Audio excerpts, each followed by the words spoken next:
Bismillahirrahmanirrahim. Innal hamdalillah nahmaduhu wa nasta'inuhu wa nastaghfiruh wa na'udzu billahi min shururi anfusina wa min sayyiati a'malina. Man yahdihillahu fala mudilla lahu wa man yudlil fala hadiya lahu. Wa asyhadu an la ilaha illallah wahdahu la syarika lahu. Wa asyhadu anna Muhammadan 'abduhu wa rasuluhu sallallahu alaihi wa ala alihi wa ashabihi wa tabi'ina lahum bi ihsanin ila yaumiddin wa sallama tasliman katsiran amma ba'd. Alhamdulillah, segala puji hanyalah untuk Allah Rabbul Alamin. Kita bersaksi bahwa tidak ada sesembahan yang berhak disembah dan diibadahi kecuali Allah. Tidak ada sekutu baginya. Dan kita semuanya bersaksi bahwasanya Muhammad ibnu Abdullah adalah hamba Allah dan juga Rasulnya. Semoga salawat dan salam atas beliau, keluarga beliau, para sahabat beliau dan orang-orang yang mengikuti mereka dengan baik sampai akhir zaman. Para ikhwah dan juga para akhwat, Bapak Ibu sekalian yang dimuliakan oleh Allah, alhamdulillah pada pagi hari ini Allah SWT memudahkan untuk kita semuanya berjalan ke masjid di antara masjid-masjid Allah dalam rangka untuk menunaikan sholat subuh secara berjamaah tentunya. Kemudian yang kedua, insyaallah dalam waktu kurang lebih 1 jam kita bersama-sama mempelajari sebuah kitab yang ditulis oleh Syekh Muhammad ibnu Abdul Wahhab rahimahullah yang berjudul Adabul Masyi ila Shalah, adab-adab berjalan menuju ke salat. Dan kitab ini isinya adalah tentang adab dan juga hukum-hukum yang berkaitan dengan masalah salat, mulai dari semenjak seseorang keluar dari rumahnya sampai ketika dia berdiri di shaf dan apa yang dia lakukan ketika salat. Kemudian dilanjutkan oleh beliau dengan hukum yang berkaitan dengan zakat, dan selanjutnya adalah yang berkaitan dengan masalah puasa. Jadi berkaitan dengan 3 rukun Islam. Adapun tentang masalah haji, maka ini beliau tidak masukkan di sini karena cukup panjang fikih masalah haji ini. Dan kita mengambil kitab ini sebagai pembahasan. Perlu diketahui bersama bahwa kita sudah memulai membahas kitab ini semenjak beberapa tahun yang lalu di Masjid Petro ya di Gresik. Dan untuk tahun ini qadarullah untuk kajian di sana sudah untuk kita sudah tidak ada jadwal gitu ya. Oleh karena itu insyaallah kita lanjutkan ya pembahasan kitab. Tidak kita mulai dari awal karena sudah cukup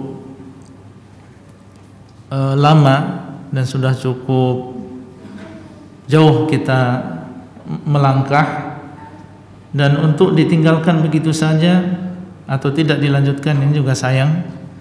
Oleh karena itu insyaallah kita lanjutkan, dan alhamdulillah rekaman-rekaman kajian yang sebelumnya insyaallah bisa kita dapatkan di media. Dan alhamdulillah belum terlalu jauh pembahasannya tentang masalah salat ini, baru sampai kita kepada masalah Al-Fatihah. Masih pada pembahasan masalah Al-Fatihah. Beliau mengatakan setelah sebelumnya membahas bahwasanya basmalah ini dibaca dengan sir, itu tidak dikeraskan, dan beliau menjelaskan bahwasanya basmalah ini bukan termasuk bagian dari Al-Fatihah, tetapi dia adalah ayat tersendiri di dalam Al-Quran. Maka beliau mengatakan setelahnya, masih berbicara tentang masalah basmalah, wa tusannu kitabatuha awaila al-kutub, dan dianjurkan untuk menulis basmalah di awal-awal kitab. Nah, ini faedah yang diberikan oleh penulis rahimahullah, tidak berkaitan dengan masalah sholat, tetapi beliau sebutkan sebagai tambahan faedah bagi kita semuanya, bahwasanya basmalah yaitu bismillahirrahmanirrahim itu dianjurkan ditulis di awal kitab. Kalau kita nulis kitab baik yang bahasa Arab atau bahasa Indonesia, maka dianjurkan untuk memulai dengan basmalah. Sehingga kalau kita membaca kitab-kitab para ulama, mulai dari Al-Imam Al-Bukhari, Al-Imam Muslim, Al-Imam Ahmad bin Hanbal, dan juga imam-imam yang lain, ketika mereka memulai menulis kitab, mereka memulai dengan menulis Bismillahirrahmanirrahim, kama katabaha Sulaiman alaihi salam, sebagaimana dahulu Sulaiman alaihi salam Nabiullah, beliau juga memulai dengan basmalah. Apakah beliau dulu menulis kitab? Bukan. Beliau dahulu menulis surat yang ditujukan kepada Ratu Bilqis. Dan ternyata ketika beliau menulis surat tersebut, beliau memulai suratnya dengan Bismillahirrahmanirrahim. Burung hudhud yang diutus oleh Nabi Sulaiman alaihissalam, ketika dia melemparkan surat dakwah tadi kepada Bilqis, kemudian mulailah Ratu Bilqis membaca surat tadi, disebutkan oleh Allah di dalam Al-Quran, innahu min Sulaiman, beliau berkata kepada orang-orang yang ada di depannya, ini adalah dari Sulaiman. Wa innahu bismillahirrahmanirrahim, mulailah beliau membaca dan mengatakan, dan sesungguhnya dia Bismillahirrahmanirrahim, artinya awal dari surat tersebut adalah Bismillahirrahmanirrahim. Wa kama kana Nabi sallallahu alaihi wasallam yaf'alu, dan sebagaimana yang dilakukan oleh Nabi sallallahu alaihi wasallam. Nabi sallallahu alaihi wasallam di antara cara dakwah beliau saat itu adalah menulis surat. Tentunya yang menulis bukan beliau sendiri, karena beliau adalah ummiyun, tidak menulis dan tidak membaca. Yang menulis adalah salah seorang sahabat Nabi sallallahu alaihi wasallam, karena yang memerintah adalah beliau. Beliau menulis surat-surat tersebut dan ditujukan kepada raja-raja yang ada di zaman beliau sallallahu alaihi wasallam. Dan kalau kita melihat surat-suratnya, maka kita dapatkan diawali surat-surat tersebut dengan basmalah. Bismillahirrahmanirrahim, ila Hiraqal azimir Rum, dengan menyebut nama Allah yang maha pengasih lagi maha penyayang, kepada Hiraqal, itu Heraklius, pembesar Romawi, dan seterusnya. Kemudian beliau mengajak dia untuk masuk ke dalam agama Islam. Dan ini beliau lakukan bukan hanya kepada satu raja saja, tapi beberapa raja di zaman beliau sallallahu alaihi wasallam. Dilakukan oleh Sulaiman alaihi salam dan dilakukan oleh Rasulullah sallallahu alaihi wasallam.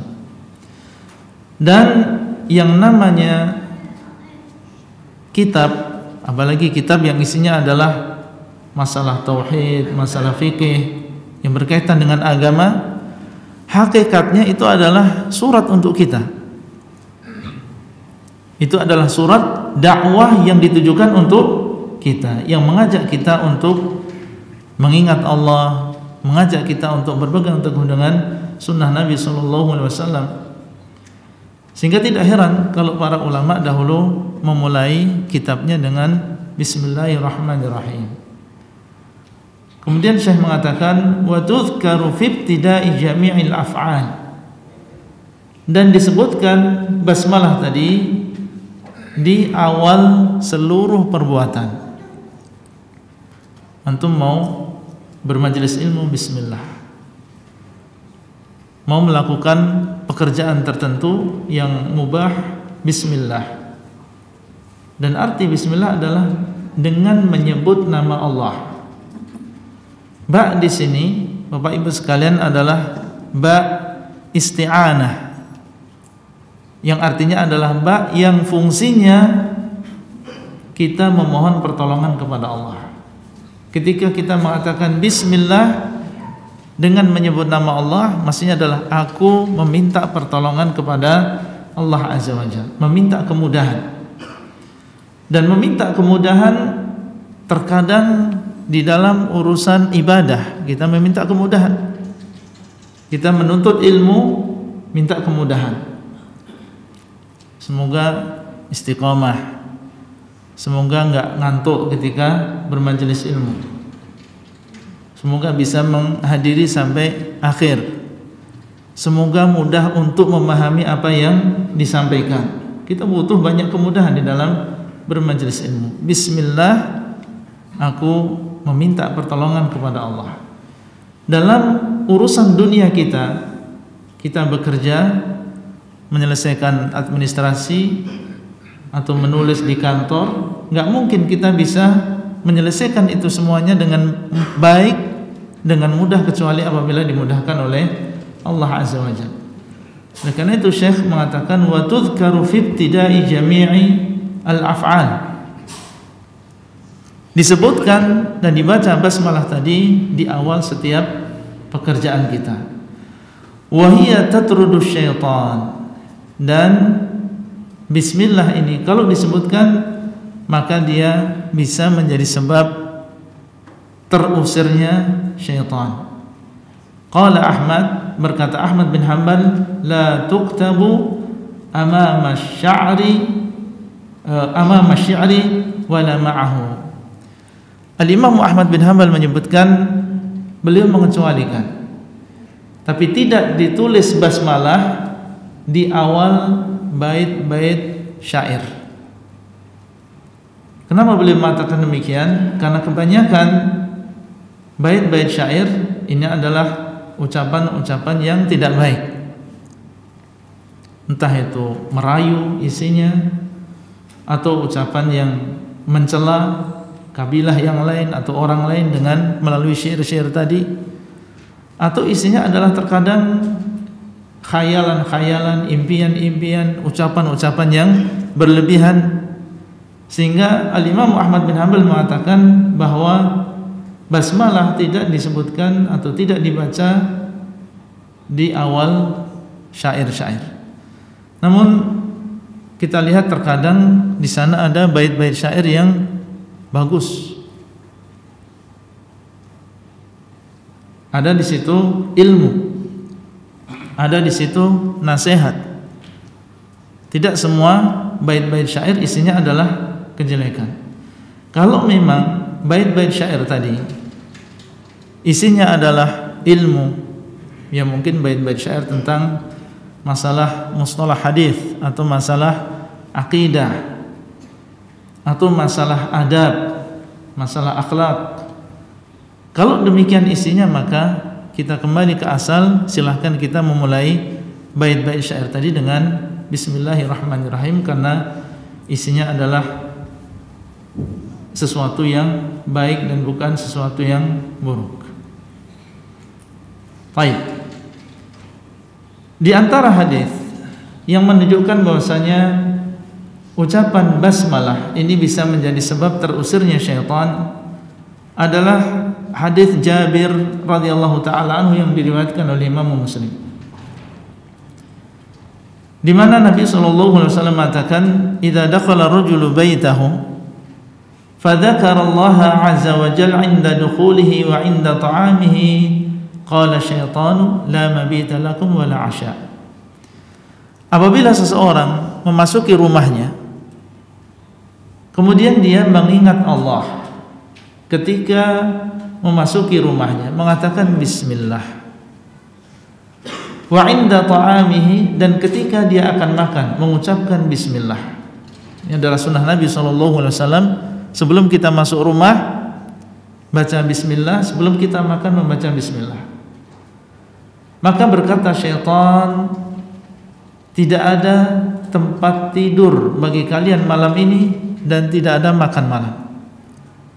Artinya dia tidak bisa masuk ke dalam rumah tersebut karena orang yang memasuki rumah tadi sudah mengucapkan bismillah, dan dia tidak bisa makan karena ketika dia akan makan, itu yang memiliki rumah, pemilik rumah, ketika dia akan makan dia juga mengucapkan bismillah, sehingga dia tidak ada tempat untuk tidur malam tersebut dan tidak ada makan malam pada malam tersebut. Ini menunjukkan bahwasanya ucapan bismillah ini di antara faedahnya adalah bisa mengusir syaitan.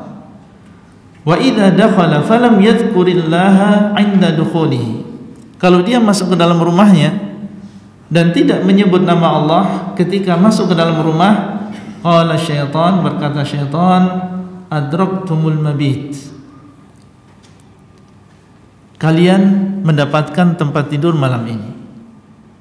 Ya, dengan leluasa dia masuk ke dalam rumah seseorang dan tidur di rumah tersebut. Wa idza lam yadhkurillaha 'inda ta'amihi qala adraktumul mabita wal 'asha.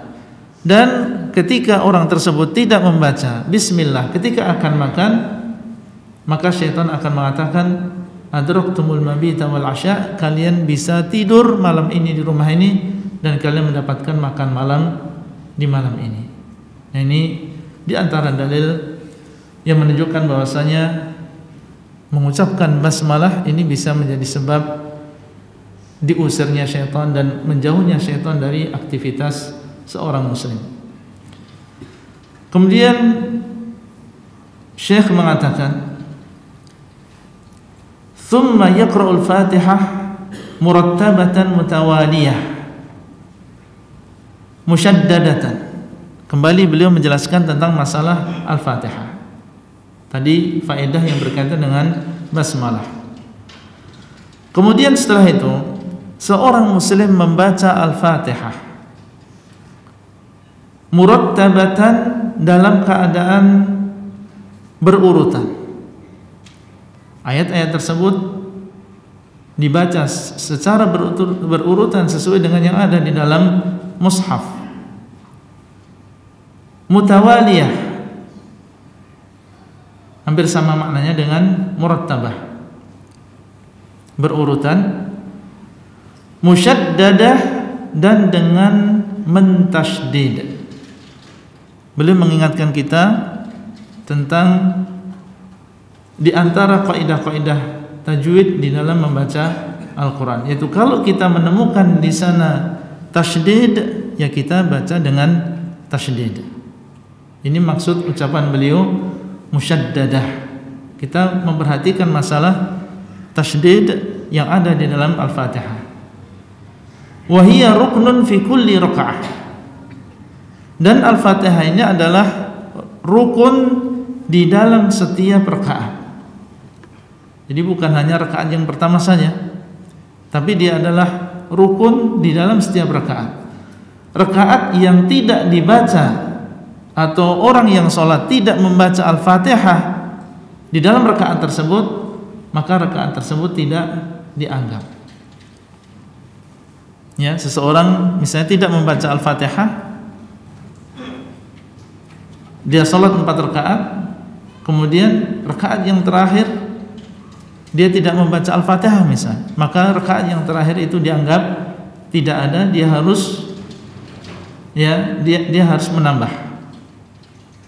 yang menambah rakaatnya, karena rakaat tersebut tidak ada dan tidak terpenuhi di situ rukun di antara rukun-rukunnya, yaitu membaca Al-Fatihah.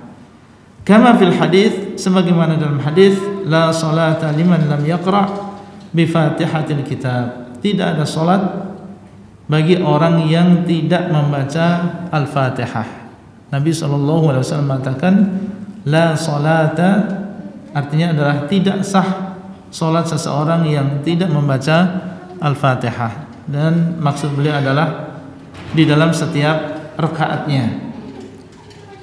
Tidak cukup hanya membaca Al-Fatihah sekali saja di dalam salatnya. Kalau salatnya adalah 2 rakaat, salat subuh, ya berarti dia 2 kali membaca Al-Fatihah. Kemudian beliau mengatakan dan sebelumnya surat Al-Fatihah kalau kita hitung tasydidnya itu ada 11. Ada 11 tasydid yang ada di dalam surat Al-Fatihah. Coba nanti antum cek sendiri jumlah tasydid yang ada di dalam surat Al-Fatihah. Kemudian Syekh mengatakan wa tusamma ummul Qur'an. Dan Al-Fatihah itu di antara nama lainnya adalah Ummul Quran. Ummu artinya adalah ibu atau induk. Dia adalah Ummul Quran, dia adalah induknya Al-Quran. Kenapa dinamakan dengan induknya Al-Quran? Karena seluruh ayat yang ada di dalam Al-Quran maknanya itu kembali kepada Al-Fatihah. Jadi dia merangkum makna-makna yang ada di dalam Al-Quran secara keseluruhan, sehingga dinamakan dengan Ummul Quran atau Ummul Kitab. Dia adalah induknya Al-Quran.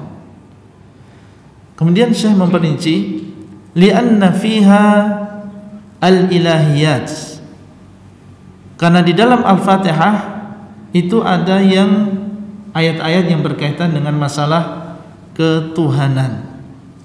Misalnya ayat yang mana itu yang berkaitan dengan ketuhanan? Alhamdulillahi Rabbil Alamin. Ini berkaitan dengan rububiyah Allah.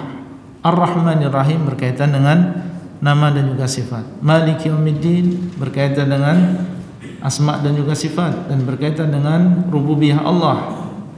Iyyaka na'budu wa iyyaka nasta'in juga demikian berkaitan dengan masalah ilahiyat. Yang kedua, wal ma'ada.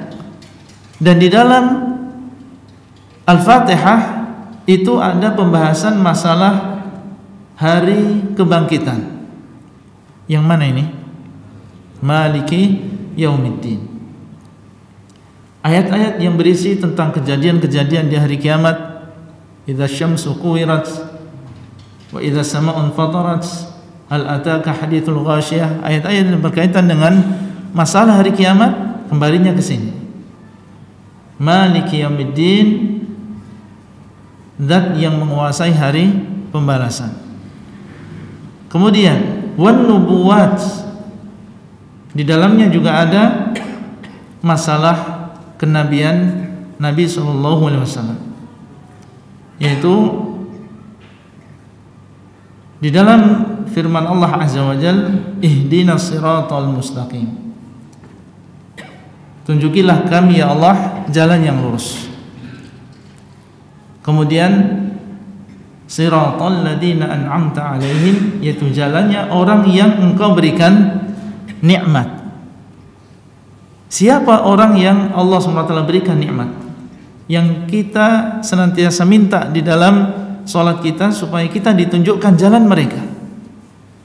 Allah mengatakan dalam surat An-Nisa, wa may yuti'illaha war rasul fa ulaika ma'al ladzina an'ama Allahu 'alaihim minan nabiyyin. Dan barang siapa yang taat kepada Allah dan juga Rasulnya, maka mereka bersama orang-orang yang Allah berikan nikmat kepada mereka. Siapakah mereka? Minan nabiyyin wasiddiqin wasyuhada wassalihin. Di antaranya adalah para nabi. Maka di sini ada pembicaraan masalah kenabian. Berarti di dalam Al-Fatihah ada pembahasan an-nubuwat. Kemudian beliau mengatakan wa itsbatil qadar, wa itsbata al-qadar, dan di dalam Al-Fatihah juga ada penetapan takdir. Siapa yang tahu di mana disebutkan penetapan takdir dalam masalah di dalam Al-Fatihah?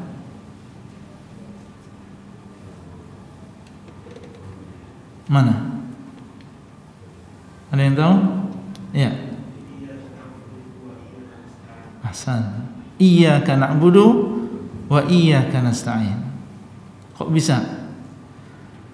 Hanya kepadamu lah ya Allah kami menyembah, dan hanya kepadamu lah ya Allah kami memohon pertolongan. Ucapan Allah, dan hanya kepadamu lah ya Allah kami memohon pertolongan. Ini ada penetapan takdir. Karena ketika seseorang mengatakan hanya kepadamu lah ya Allah kami memohon pertolongan, dia meyakini bahwa tidak mungkin dia melakukan sebuah ibadah kecuali apabila ditolong, dibantu, dan dimudahkan oleh Allah Azza wa Jalla. Dia meyakini bahwasanya di sana ada takdir Allah. Kalau anak nggak ditakdirkan untuk bermajelis ilmu sekarang, ya nggak mungkin anak bisa menghadiri majelis ilmu. Berarti di sini ada keimanan terhadap takdir. Coba masalah hari akhir, masalah kenabian, masalah ketuhanan, masalah takdir, ada semuanya pembahasannya di dalam Al-Fatihah. Sehingga tidak heran apabila dia dinamakan dengan Ummul Quran. Fal ayatani al-ulayani yadullani 'alal ilahiyat. Maka dua ayat yang pertama itu menunjukkan tentang masalah ketuhanan. Dua ayat yang pertama yang dimaksud adalah Alhamdulillahirabbil alamin dan Ar-Rahmanir Rahim. Malik yaumiddin yadullu 'alal ma'ad. Zat yang menguasai hari pembalasan menunjukkan tentang keyakinan tentang adanya hari kebangkitan.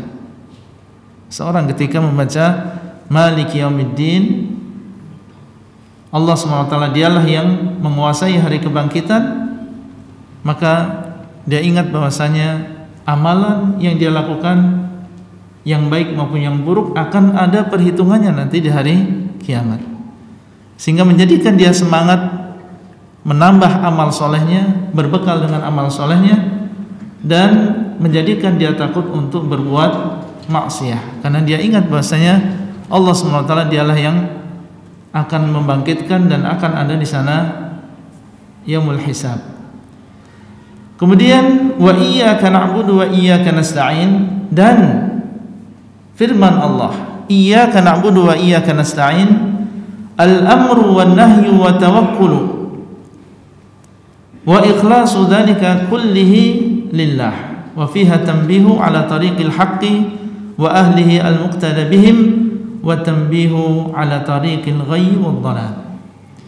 Maka di dalamnya ada perintah dan juga larangan.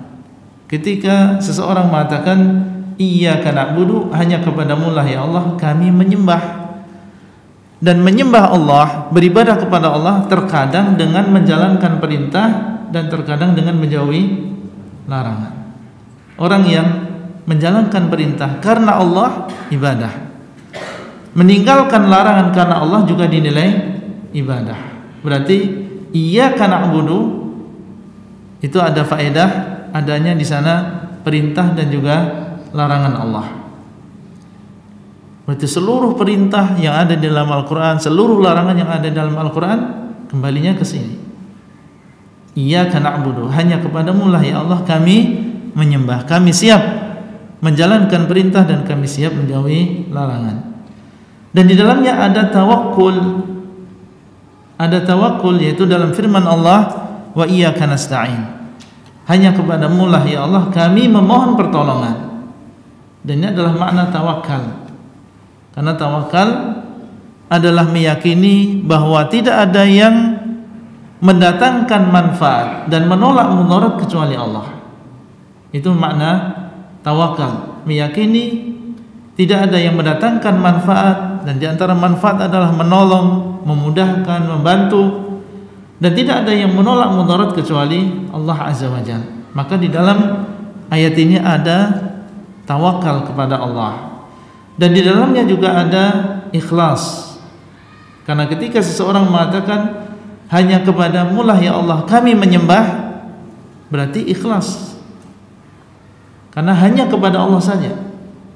Orang yang tidak ikhlas adalah ketika dia menyembah kepada selain Allah, atau dia menyembah Allah akan tetapi niatnya adalah ingin mendapatkan pujian dari manusia, atau ingin mendapatkan keuntungan-keuntungan dunia. Maka ini sesuatu yang bertentangan dengan keikhlasan.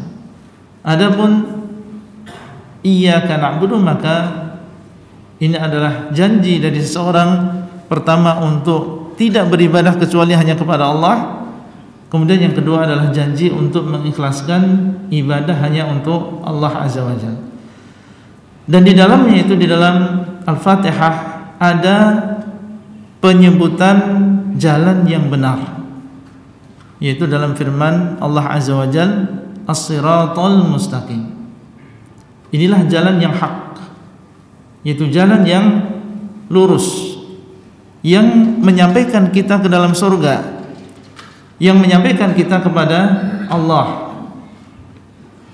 Wa ahlihi al-muqtada bihim. Dan disebutkan di dalam Al-Fatihah juga, selain jalan itu juga disebutkan tentang orang-orang yang berjalan di atas jalan tersebut. Siapakah mereka? Alladzina an'amallahu alaihim, orang-orang yang Allah SWT berikan nikmat. Sebagaimana dalam surat An-Nisa tadi, mereka adalah para nabi, kemudian siddiqin, orang-orang yang mencapai derajat yang tinggi di dalam masalah kejujuran. Ini bukan hanya kejujuran di dalam masalah lisan saja, tapi juga hatinya. Hati dan juga lisannya sama-sama jujur kepada Allah Azza wa Jalla. Kemudian yang ketiga adalah syuhada, orang-orang yang mereka mati syahid berjuang di jalan Allah. Ini juga termasuk orang-orang yang berjalan di atas as-siratul mustaqim. Kemudian yang keempat adalah orang-orang yang saleh.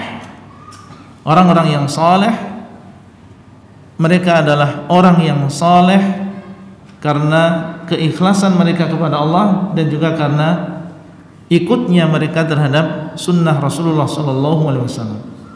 Berarti dalam Al-Fatihah disebutkan tariqul haq, jalan yang benar tersebut, dan juga disebutkan orang-orang yang menempuh jalan tersebut. Dan juga disebutkan tentang jalan kesesatan, jalan yang menyimpang, yaitu dalam firman Allah, ghairil maghdubi alaihim waladhdallin, bukan jalannya orang yang engkau murkai, dan bukan jalannya orang yang sesat. Berarti disebutkan di sini, selain disebutkan jalan yang lurus, juga disebutkan jalan yang menyimpang, yaitu jalannya orang Yahudi dan Nasrani. Sebagaimana ini ditafsirkan oleh Rasulullah SAW. Beliau mengatakan, al-yahudu maghdubun alaihim wan nasara dullal. Orang-orang Yahudi, merekalah orang-orang yang dimurkai. Ya, ini tafsir dari Nabi SAW terhadap ayat ini. Orang-orang Yahudi, merekalah orang-orang yang dimurkai. Kenapa demikian? Karena mereka, Bapak Ibu sekalian, adalah orang-orang yang Allah SWT sebenarnya Allah berikan kepada mereka ilmu, tetapi kurang di dalam mengamalkan. Dikirim dan diutus kepada mereka banyak nabi. Ini diantara keutamaan orang-orang Bani Israel sebenarnya. Dan Israel sendiri, beliau adalah Yakub, dan mereka adalah anak-anak dari Nabi Yakub, keturunan dari seorang nabi. Yakub anaknya Ishak seorang nabi juga. Ishak anaknya Ibrahim alaihissalam, seorang nabi, bahkan Khalilullah. Dan diutus kepada Bani Israel banyak nabi. Kalau kita hanya satu, diutus kepada mereka banyak nabi. Dalam sebuah hadis Nabi SAW mengatakan, "Kana Banu Israel yasusuhumul anbiya, kullama halaka nabiyyun khalafahu nabiyyun." Dahulu Banu Israel dipimpin oleh para nabi. Jadi yang menjadi penguasa, menjadi pemimpin mereka itu adalah para nabi, bukan orang biasa. Para nabi utusan Allah itu yang menjadi penguasa mereka. Setiap kali meninggal seorang nabi yang menjadi penguasa tadi, akan digantikan oleh seorang nabi yang lain. Ini menunjukkan keutamaan Bani Israel. Sebenarnya Allah SWT memberikan karunia kepada mereka, diturunkan kepada mereka Taurat, dan diutus kepada mereka banyak nabi. Cuma sayangnya ilmu yang mereka dapatkan ini tidak mereka amalkan, dan itu banyak di dalam agama mereka. Dan ini adalah agama seluruh nabi, diharamkan yang namanya sihir, tapi mereka tetap melakukan sihir. Orang-orang Yahudi terkenal dengan sihirnya mereka. Bahkan yang pernah mensihir Nabi SAW adalah seorang Yahudi. Kemudian riba dilarang, tetap mereka lakukan. Ketika dikabarkan kepada mereka dan mereka sadar akan datangnya seorang nabi, dan mereka melihat tentang ciri-cirinya, dan mereka melihat sendiri ketika Nabi SAW diutus, ada di antara mereka yang menyaksikan sendiri di belakang punggung Nabi SAW ini ada tanda kenabian. Dan mereka tahu yang demikian karena mereka diutus kepada mereka nabi yang banyak, sehingga masing-masing dari nabi tersebut memiliki tanda kenabian di belakang punggung mereka, dan mereka mendapatkan tanda tadi pada diri Rasulullah SAW. Meskipun demikian, mereka tidak beriman dengan Nabi SAW. Ya'rifunahu kama ya'rifuna abna'ahum. Mereka mengenal Nabi SAW sebagaimana mereka mengenal anak-anak mereka sendiri. Tahu inilah Nabi yang dikabarkan di dalam kitab mereka, dan tahu ini adalah seorang Nabi, tetapi mereka tidak membenarkan Nabi Muhammad SAW, sehingga mereka pun mendapatkan hukuman dari Allah, yaitu kemurkaan dari Allah Azza wa Jalla. Sehingga para ulama menyebutkan orang yang rusak di antara ulama-ulama kita. Ulama punya ilmu, rusaknya ulama bagaimana? Ketika dia tidak mengamalkan ilmunya. Fafihi shibhun bil yahud. Maka di dalamnya ada keserupaan dengan orang-orang Yahudi. Berilmu tetapi tidak mengamalkan ilmunya. Ini rusaknya ulama. Wa man fasada min ulama min ubadina fa fihi shibhun bin nasara. Dan orang yang rusak di antara ahli ibadah kita, ibadahnya bagus, keinginannya untuk menyembah Allah bagus, tapi rusak dari sisi dia beribadah tidak berdasarkan dalil, maka ini ada keserupaan dengan orang-orang Nasrani. Kebalikan dari orang Yahudi adalah orang-orang Nasrani, yaitu apa? Mereka memiliki semangat untuk beribadah, untuk mendekatkan diri kepada Allah, tapi berlebihan sehingga mereka melakukan ibadah yang tidak disyariatkan oleh Allah Azza wa Jalla. Sehingga di dalam agama mereka atau di antara yang mereka amalkan adalah rohbaniyah.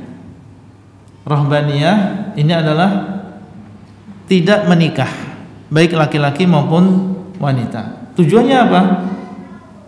Tujuannya adalah ingin fokus di dalam beribadah kepada Allah Azza wa Jalla, karena menganggap pernikahan ini menjadi sebab sibuknya mereka dari beribadah, tidak fokus di dalam beribadah karena sibuk dengan keluarganya, sibuk dengan anaknya, sibuk dengan istrinya, sehingga mereka pun akhirnya mengharamkan atas diri mereka pernikahan tersebut. Nah, ini dinamakan dengan rohbaniyah dan Allah tidak pernah mensyariatkan ini kepada mereka. Orang yang rusak di antara ahli ibadah kita, maka ada keserupaan dengan orang-orang Nasrani. Nah, ini juga disebutkan di dalam Al-Fatihah. Jalannya orang-orang yang menyimpang. Ada dua jenis. Pertama, berilmu tetapi tidak beramal. Jenis yang kedua, beramal tetapi tidak berdasarkan ilmu. Berarti yang namanya jalan yang lurus adalah jalan yang menggabungkan di situ antara apa? Ilmu dan juga amal. Ketika seseorang mengatakan ihdinas siratal mustaqim, tunjukilah kami ya Allah jalan yang lurus, sebenarnya dia meminta kepada Allah ilmu dan meminta kepada Allah apa? Amal. Meminta kepada Allah ilmu, yaitu tunjukilah ya Allah, nampakkanlah kepadaku jalan yang lurus ini. Kalau sebelumnya kita dalam keadaan jahil, dalam keadaan gelap, tidak tahu tentang jalan tadi, ketika kita mengatakan ihdina as-siratal mustaqim, pertama kita minta ilmu, yaitu minta dinampakkan oleh Allah jalan yang lurus tadi. Kalau sebelumnya tidak nampak atau sebelumnya masih samar-samar, minta dinampakkan dan diterangkan oleh Allah. Itu yang pertama, itu yang kita minta, yaitu ilmu. Tentunya kalau memang yang kita minta adalah ilmu, bukan hanya sekedar doa saja. Kita harus berusaha dan juga mengambil sebab. Bagaimana supaya kita nampak dan jelas bagi kita jalan yang lurus tadi? Di antara caranya adalah dengan menghadiri majelis ilmu seperti ini. Ini adalah bagian dari pengamalan terhadap doa kita, ihdinas siratal mustaqim. Kita ingin ditunjukkan jalan yang lurus. Di antara maknanya adalah meminta ilmu, meminta dijelaskan dan diterangkan jalan yang benar tadi. Kemudian yang kedua, yang kita minta ketika mengatakan ihdinas siratal mustaqim adalah minta dimudahkan untuk mengamalkan ilmu tersebut. Minta dijelaskan jalannya, dan setelah terang jalan tersebut, oh ini jalan yang lurus, ini jalan yang merupakan jalan kebenaran yang mengantarkan saya kepada Allah. Maka juga meminta kepada Allah supaya dimudahkan menempuh jalan ini. Bukan hanya sekedar tahu, oh ini jalannya. Bukan hanya sekedar mengerti bahwasanya jalannya adalah jalan ini, tetapi juga meminta kepada Allah dimudahkan untuk menempuh jalan tersebut, atau dengan kata lain dimudahkan untuk mengamalkan ilmu tersebut. Nah, inilah jalan yang lurus, ilmu dan juga amalan. Dan orang yang berilmu kemudian tidak beramal, atau beramal tetapi tidak berilmu, maka dia telah keluar dari jalan yang lurus. Nah, kita di dalam Al-Fatihah berdoa kepada Allah dengan doa ini. Bahkan ini dibaca setiap rakaat di dalam salat kita. Minimal seorang muslim dan juga muslimah yang sudah diwajibkan atasnya salat 5 waktu membaca doa ini 17 kali di dalam sehari semalam. Dan maknanya bukan seperti yang dipahami oleh sebagian orang-orang di luar Islam. Ketika mereka ingin mencela orang Islam, mengatakan kalian itu sesat karena kalian senantiasa meminta kepada Allah jalan yang lurus. Berarti kalian ini tidak berada di atas jalan yang lurus. Para ulama menjelaskan doa kita, ihdinas siratal mustaqim, tunjukilah kami jalan yang lurus ya Allah, ini ada dua makna. Makna yang pertama, kalau memang kita belum tahu, minta ditunjukkan oleh Allah. Dan kalau orang sungguh-sungguh di dalam hatinya memang ingin kebaikan, ingin jalan yang lurus, dan dia punya usaha, maka insya Allah Allah SWT akan memberikan jalan kepadanya untuk menemukan jalan yang lurus tadi. Jadi yang pertama adalah kalau memang belum melihat, minta diperlihatkan. Makna yang kedua, tunjukilah kami ya Allah jalan yang lurus, adalah minta ditetapkan di atas jalan yang lurus. Kalau memang dia sudah mengetahui tentang jalan yang lurus tadi dan sudah bersama yang lain menempuh jalan yang lurus tadi, maka ketika dia berdoa dengan doa tadi, di antara maknanya adalah meminta supaya ditetapkan di atas jalan yang lurus. Jadi orang yang belum mengenal jalan yang lurus, ketika berdoa dengan doa ini, berarti dia minta dikenalkan, minta diperlihatkan, minta ditunjukkan. Dan kalau dia adalah sudah mengenal dan sudah menempuh jalan ini, seperti misalnya para sahabat, para salafus saleh, Nabi SAW ketika membaca ayat ini misalnya, maka itu maknanya adalah minta ditetapkan di atas jalan yang lurus.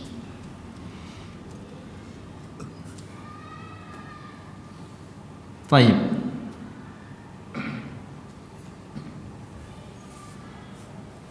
Iya, insyaallah sampai di situ dulu yang bisa kita sampaikan pada kesempatan kali ini. Masih ada waktu sekitar 7 menit atau 6 menit sampai ke syuruk. Kita berikan kesempatan bagi para ikhwah sekalian untuk menyampaikan pertanyaan yang berkaitan dengan materi yang kita sampaikan pada pagi hari ini. Nah, ya. Tadi disampaikan ketika sholat harus atau wajib membaca Al-Fatihah. Ya. Kemudian ketika makmum masbuk mendapati rukuk bersama imam, itu disebut memperoleh rakaat. Ya. Kemudian membaca Al-Fatihahnya di mana? Ya. Ketika makmum masbuk bersama. Baik. Barakallahu fiik. Keumuman hadis Nabi SAW, la salata liman lam yaqra bi Fatihatil Kitab, ini dikhususkan dengan dalil yang lain, yaitu ucapan Nabi SAW, man adraka ar-ruku' faqad adraka raka'ah. Barang siapa yang mendapatkan ruku', maka dia sudah mendapatkan satu rakaat. Dalil ini saling menjelaskan satu dengan yang lain. Di sana ada lafaz-lafaz yang umum atau hadis-hadis yang umum, dan di sana ada hadis yang mengkhususkan. Maka secara umum tidak ada salat bagi orang yang tidak membaca Al-Fatihah. Tapi ada satu keadaan orang tidak membaca Al-Fatihah dan salatnya tetap sah, rakaatnya tetap sah. Seperti dalam hadis ini tadi, man adraka ar-ruku' faqad adraka raka'ah. Barang siapa yang mendapatkan ruku', maka dia sudah dianggap mendapatkan satu rakaat. Jadi ini pengecualian. Nah, ada pertanyaan lain? Ya.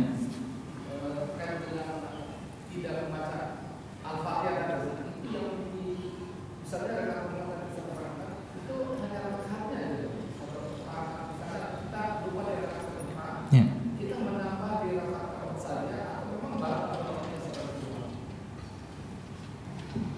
Iya. Apabila seseorang tidak membaca Al-Fatihah pada rakaat yang pertama, dan Al-Fatihah ini adalah termasuk rukun. Orang yang meninggalkan rukun baik secara sengaja maupun tidak sengaja, maka dia diharuskan untuk mengulang sholatnya, ya, karena sholatnya batal berarti. Tapi kalau dia meninggalkan kewajiban secara sengaja, maka ini yang membatalkan. Dan kalau meninggalkan kewajiban secara tidak sengaja, maka ini disyariatkan untuk melakukan sujud sahwi. Jadi wallahu taala a'lam, apabila memang dia tidak membaca Al-Fatihah pada rakaat yang terakhir,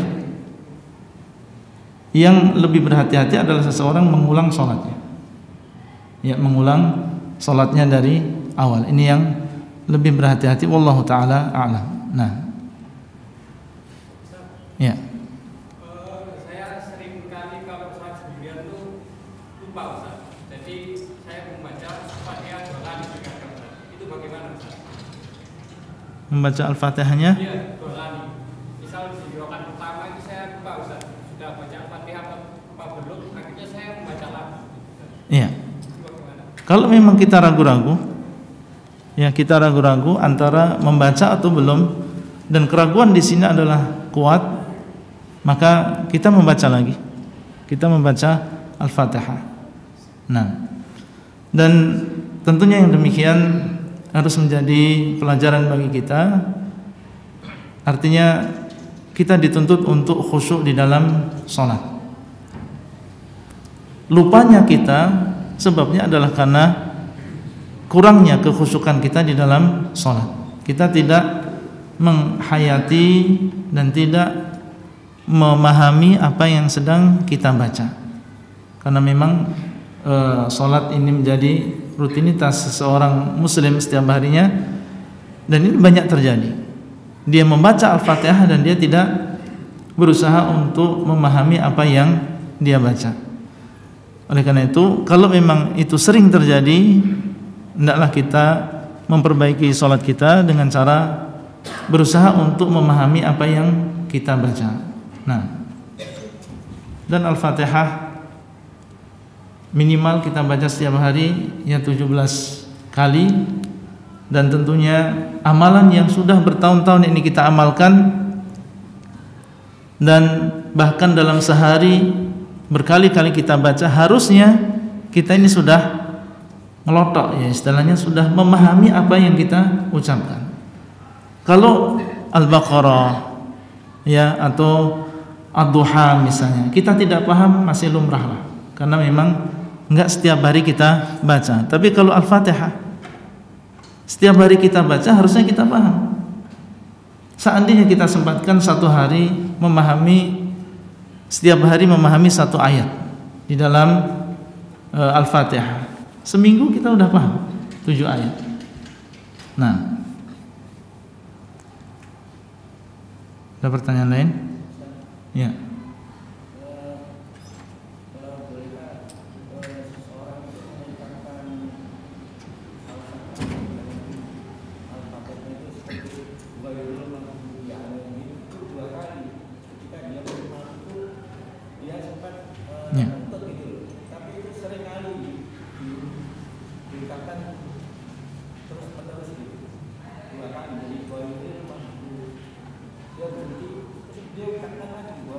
Berhentinya di mana? Terus berhenti.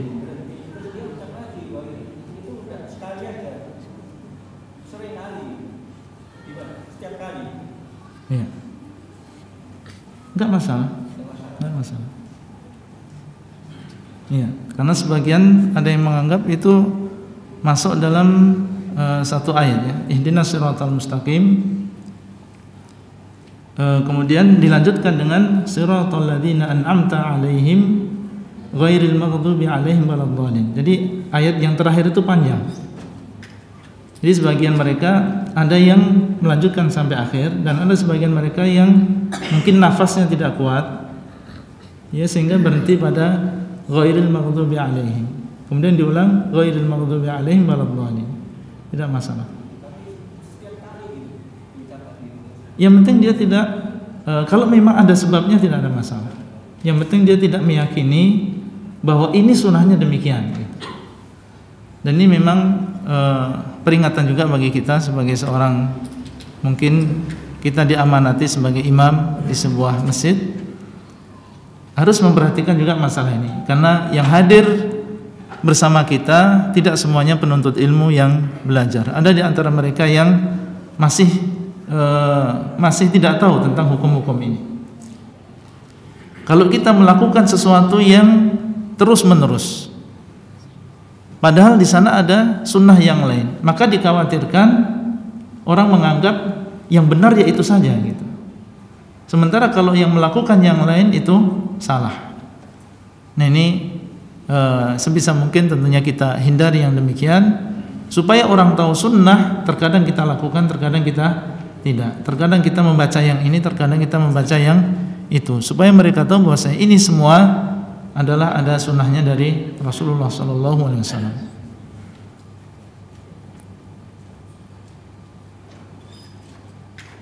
Ya, Afan Pak, ini ada